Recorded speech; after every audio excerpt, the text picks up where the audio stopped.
The clock blinked 6 a.m., its digital numbers glowing eerily in the dim light of dawn.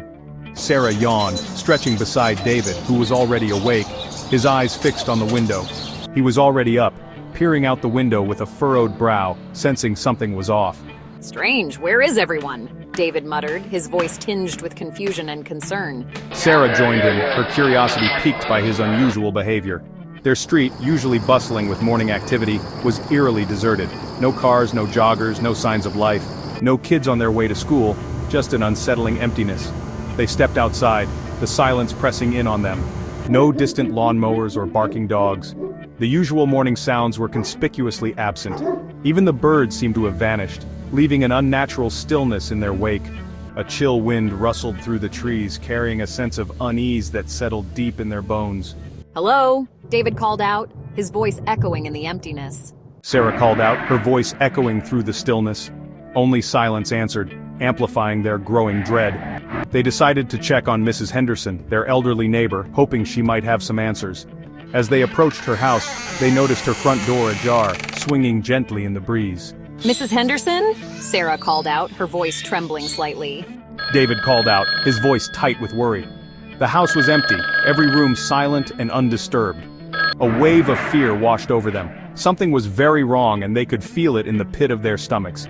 The town square was no different. Empty shops, deserted streets, not a soul in sight. The usually vibrant heart of their town had become a ghost town overnight, a stark contrast to its usual lively self. A chill ran down Sarah's spine, her mind racing with possibilities, each more terrifying than the last. Where could everyone be? David wondered aloud, his voice barely a whisper. She whispered, her voice trembling, as the weight of the silence pressed down on them, making the world feel both vast and claustrophobic. A flicker of movement at the edge of the woods caught David's eye. A group of figures huddled amongst the trees. Relief flooded him. Over there! He exclaimed, pulling Sarah towards the tree line. As they drew closer, they recognized their neighbors, their faces etched with fear. What's going on? Sarah asked, her voice shaky. A hush fell over the group. Mr. Miller, his face pale and drawn, stepped forward. Keep your voices down. They come out at night. Who comes out? David pressed, confusion clouding his features. Mr. Miller licked his dry lips, his gaze fixed on the ground. Creatures. They're drawn to sound. The hair on Sarah's arm stood on end. Creatures? She repeated, her voice hushed with fear. A collective nod rippled through the group. Mrs. Henderson, her eyes wide with terror, clutched Sarah's arm. We have to stay quiet if they hear us. Her voice trailed off, leaving the unspoken threat hanging in the air. The old grocery store on the edge of town became their sanctuary. Its windows, boarded up years ago, offered a shield from prying eyes. Inside, the air hung heavy with the smell of dust and decay. The townspeople huddled together, their whispers echoing in the cavernous space.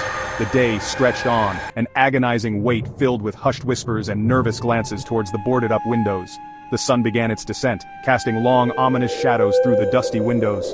Fear tightened its grip on the room. As darkness fell, a thick fog rolled in, blanketing the town in an eerie silence. The silence was absolute, broken only by the occasional cough or the rustle of clothing. Each sound sent shivers down their spines. The air grew thick with anticipation. Then, through the silence, a sound, a low rumble, distant yet distinct. It sent a collective shudder through the room. Faces paled, children clung to their parents. The creatures were coming. The rumbling grew louder, closer. Then, a new sound pierced the silence, the whirring of helicopter blades slicing through the air. Hope surged through the room. Was it the military? Had help finally arrived? Peeking through a crack in the boarded window, David saw a fleet of helicopters descending through the fog. Armed soldiers fanned out, their faces grim, their weapons drawn.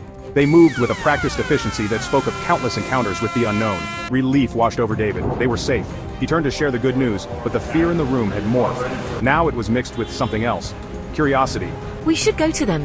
They might know what we're dealing with. His words sparked an argument. The women, their faces etched with terror, urged caution.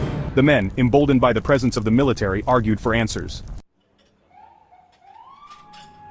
The argument raged, fueled by fear and desperation. The once united group was now fractured, their fear turning inward. David, we can't just stay here hiding in the dark. David, torn between the need for answers and the instinct for self-preservation, found himself siding with Mr. Miller. We need to know what's happening. His words resonated with some of the men, their faces hardening with resolve. Outside, the helicopters cast an eerie, rotating glow against the fog. Please don't go out there, it's too dangerous. The soldiers, their figures barely visible in the swirling mist, moved like phantoms through the town. The sight of them, a tangible representation of power, emboldened the men further. Think about the children. We need to stay safe. Ignoring the pleas of their wives and the cries of their children, a group of men, their faces a mixture of fear and determination, made their way to the door. David, please, don't do this! David, his heart pounding in his chest, followed close behind. The moment they stepped outside, the fog enveloped them, thick and disorienting. David coughed, waving his hand in front of his face. The air was heavy with the metallic scent of blood and something else, something primal and unsettling. Hello, we're here, we need help! Mr. Miller called out, his voice muffled by the fog. The only response was the echo of his voice bouncing back from the swirling mist. The soldiers were gone, vanished into the fog as if they were never there. A wave of unease washed over David. He turned back towards the grocery store, but the building was gone, swallowed by the fog. Panic surged through him, cold and sharp. They were alone. Then, a sound, a guttural roar, close and filled with rage. It was followed by another and another until the air vibrated with the sound of inhuman fury. The men, their bravado forgotten, huddled together, their eyes darting about in terror. Through the swirling fog, a shape emerged, massive, winged, with eyes that glowed an unnatural red in the darkness. Its scream, a chilling mix of rage and hunger, tore through the night. David stumbled back, his blood turning to ice. This was not a creature of this world. The creature swooped low, its claws outstretched, its scream echoing through the deserted streets. The men scattered, their screams lost in the roar of the beast. David, his legs heavy with terror, ran blindly through the fog. He could hear the creature behind him, its heavy footsteps pounding the pavement. The air was thick with the stench of decay, the smell of death. A shape loomed out of the fog, its eyes burning into him. He closed his eyes, bracing himself for the end. But the end didn't come. He opened his eyes to see the creature, its attention diverted by something behind him. He didn't dare move, didn't dare breathe. He watched in horror as the creature descended on its prey, its scream echoing through the night.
Contrast to the chaos that had reigned. They were ushered out of the town, herded onto buses with the other survivors. The journey ahead was uncertain, but for the first time in what felt like an eternity, there was a glimmer of hope. They were taken to a makeshift camp, a sea of tents and worried faces. Days turned into weeks, and the uncertainty grew with each passing moment. The camp was a place of refuge, but also a place of unanswered questions and growing fears. People huddled together, sharing stories and speculations, trying to make sense of the chaos that had upended their lives. The authorities, their faces grim, offered no explanations, only vague reassurances. They spoke in hushed tones, their words carefully chosen to avoid panic, but the lack of transparency only fueled the anxiety. Meetings were held behind closed doors, and the officials emerged with the same empty promises. We are still investigating. The phrase became a mantra repeated over and over, but it did little to comfort those who had witnessed the horrors firsthand. The investigators seemed as lost as the townspeople, their efforts shrouded in mystery. They repeated, their words doing little to soothe the fear that lingered in the air. Conversations in the camp were filled with whispers and worried glances, as people tried to piece together the fragments of their shattered reality. The sense of community was strong, but so was the pervasive dread. The trauma of that night clung to them, a dark shadow that followed them everywhere. It was a constant presence, a reminder of the terror they had faced. Nightmares plagued their sleep, and even in the daylight the memories were inescapable. The silence of the town, the screams of the creatures, the smell of fear and death, it was all seared into their memories. The once vibrant streets were now ghostly and deserted, the echoes of the past haunting every corner. They were eventually allowed to return home, to try and rebuild their lives, but the sense of normalcy was elusive. Every creak of the floorboards, every rustle of the wind, brought back the terror of that night. They lived in a state of hyper-awareness, always on edge. But the town had changed. It was no longer the safe haven they once knew. The boarded-up windows and deserted streets were a stark reminder of the fragility of their existence. The community was fractured, and the sense of security was gone.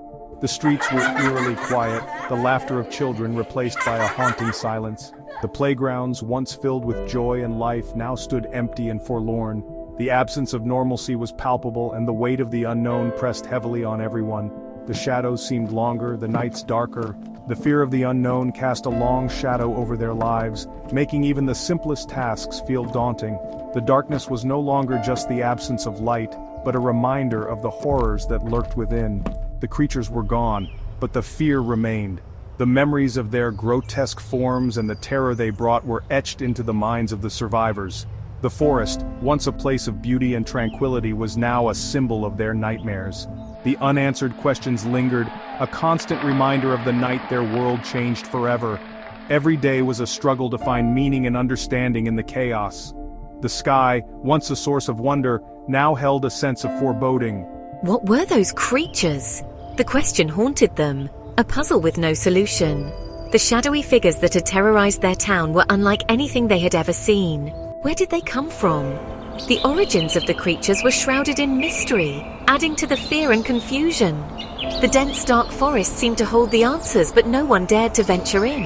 And why had our town been chosen for this nightmare? The sense of being targeted added to the trauma. The small town, once a peaceful haven, was now a place of dread and uncertainty. The silence of the authorities was deafening. Their refusal to provide answers only deepened the sense of betrayal and fear. The closed doors and empty promises were a stark contrast to the desperate need for truth. The truth, it seemed, was far more terrifying than they could have ever imagined. The unanswered questions and the lingering fear were a constant reminder of the fragility of their existence. The town, once a place of safety and comfort, was now a symbol of their darkest nightmares.